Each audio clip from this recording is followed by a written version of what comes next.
안녕하세요.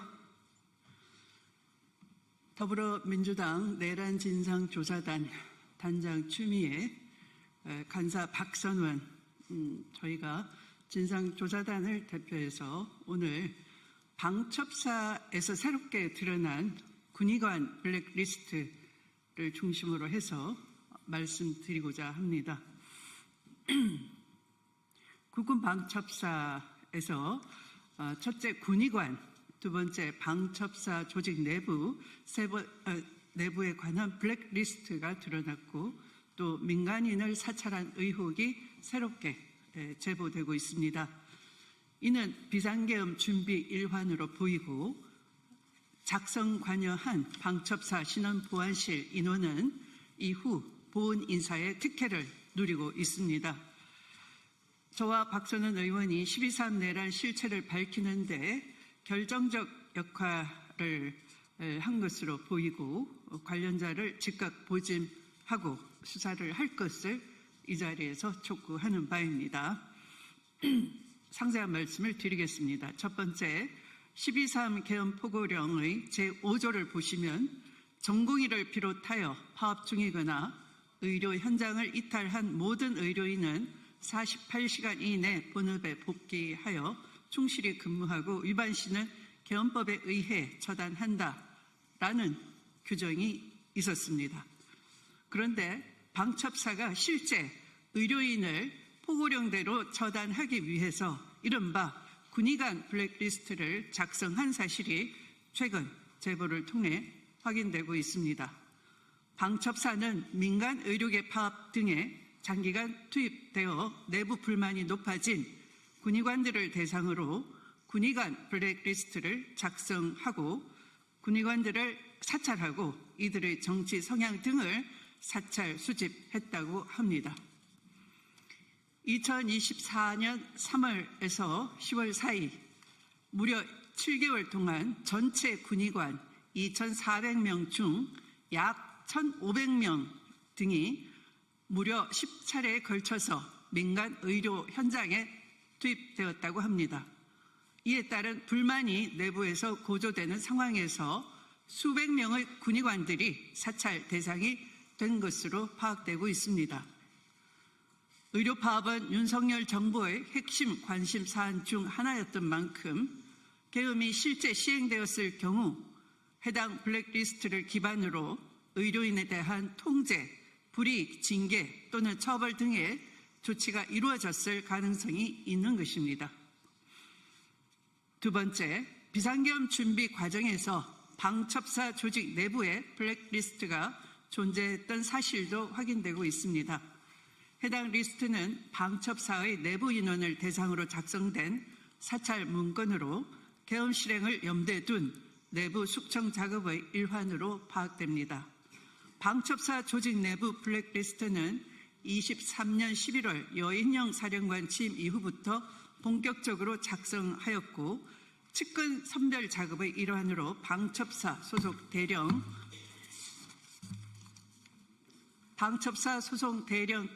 30명 정도 해당된다고 합니다. 특히 문재인 정부 사람, 호남 출신, 민주당 성향 등 명확한 3대 기준으로 블랙리스트를 작성했다고 합니다. 방첩사 신원보안실은 방첩사 내부 대령급 인원에 대해서 첫째, 문재인 정부 청와대 경험을 했거나 둘째, 호남 출신 지역 연고가 있거나 세 번째, 친민주당 성향 인사들의 목록을 정리하는 자체 블랙리스트도 작성했다고 합니다. 한 예를 들면 A 모 대령은 업무 수행 능력은 뛰어나지만 문재인 청와대 행정관 복무 이력 때문으로 진급이 제한된다라고 적시했다고 합니다. 이 블랙리스트는 방첩사 내부 인사 조치에 직접적인 영향을 미친 것으로 보입니다. 실제 호남 출신이거나 민주당 성향, 문재인 정부 청와대 근무 이력이 있는 군인들이 인사상 불이익을 받거나 계엄 당시 강제 휴가 조치를 당한 정황도 확인되고 있습니다. 이는 해당 블랙리스트가 단순 참고용 문건이 아니라 실제 계엄 실행을 위한 치밀한 인적 통제 수단으로 활용되었다는 점을 입증하는 결정적인 증거로 해석됩니다. 블랙리스트를 작성한 방첩사 신원보안실은 방첩사 내부 인원에 대한 정보 수집 권한이 없음에도 불구하고 블랙리스트를 작성하고 대통령실과 국방부 최고위급 관계자에게 보고했다고 합니다. 세 번째부터는 박선은 의원께서 말씀 주시겠습니다.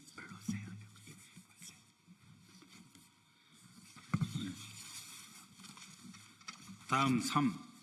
방첩사가 민간인 사찰 문건을 작성한 사실을 확인하였습니다.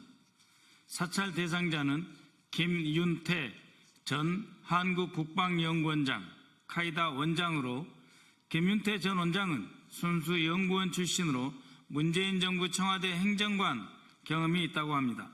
특히 김윤태 원장은 문재인 정부 때 임용되었고 이재명 대선 캠프 공약 수립 관여 의혹을 받으며 민주당 사람으로 낙인을 찍혀 윤석열 정부에서 무리한 해임 요구를 하였다고 합니다. 실제로 국방부는 김윤태 원장을 퇴직이 아닌 해임 처리하기 위해서 임기를 마치고 퇴임한 김 전 원장의 임기를 연장을 해서 24년 2월 13일 이사회를 열고 해임을 의결하였습니다. 이에 김 원장은 무효 확인 소송을 제기하였고 24년 9월 5일 법원에서 해임은 무효라고 결정되었습니다. 사찰 문건은 김윤태 전 원장의 정치 성향 파악과 재직기간 주요 활동 등을 일목요연하게 정리하였다고 합니다. 사실상 불법적인 민간인 사찰 문건입니다. 사찰 피해자인 김윤태 전 원장은 나는 민간인인데 사찰하는지 전혀 몰랐다. 만약 사찰을 했다면 해임 소송 과정에서 밉보였을 것이다. 나를 주시하고 있다는 소문은 무성했었다라고 밝혀왔습니다. 네 번째, 불법 사찰 문건을 작성한 신원보안실에는 보은 인사가 이루어졌습니다. 방첩사 불법 사찰 문건은 대통령실과 국방부 등의 상부 보고용으로 여인영 방첩사령관의 지시에 의해 방첩사 신원보안실에서 작성하였고 이들에게는 보은 인사가 베풀어졌습니다. 신원보안실장 나승민 육사 51기는 23년 1월 임기제 대령 진급을 하였고 24년 8월에는 육군 최초로 동일 계급으로 2년 임기 연장되었습니다. 신원검증과장 진모 중령은 충암고등학교 육사 58기로 24년 9월에 대령으로 진급하였고 이후 포천에 있는 수도권 군단의 방첩부대장으로 진출하였습니다. 또 다른 신원보안실 총괄 이모 육사 64기도 24년 10월 중령 진급 후에 수도권 가평소재 사단의 방첩부대장으로 진출하였습니다. 5. 지금까지 밝혀진 방첩사 블랙리스트와 민간인 사찰 외에도 이와 유사한 수많은 불법적인 방첩사 문건이 있다는 내부 제보가 있습니다. 특검 등 수사기관에서는 방첩사가 어떤 경위로 이런 문건을 만들고 누구에게 보고했는지, 실제로 어떻게 실행되었는지 실체적 진실을 밝혀야 합니다. 이러한 방첩사의 블랙리스트와 민간인 사찰 문건은 12.3 내란의 실체를 밝히는 데 결정적 역할을 할 것입니다. 더불어민주당 내란 진상조사단은 방첩사의 불법적인 문건 작성을 주도했는데 아직까지 어떠한 수사도 받고 있지 않은 나승민 방첩사 신원보안실장과 당시 신원보안실 진모 대령, 이모 중령에 대해서도 즉각적인 보직해임과 함께 철저한 수사에 착수해 줄 것을 촉구하는 바입니다. 고맙습니다.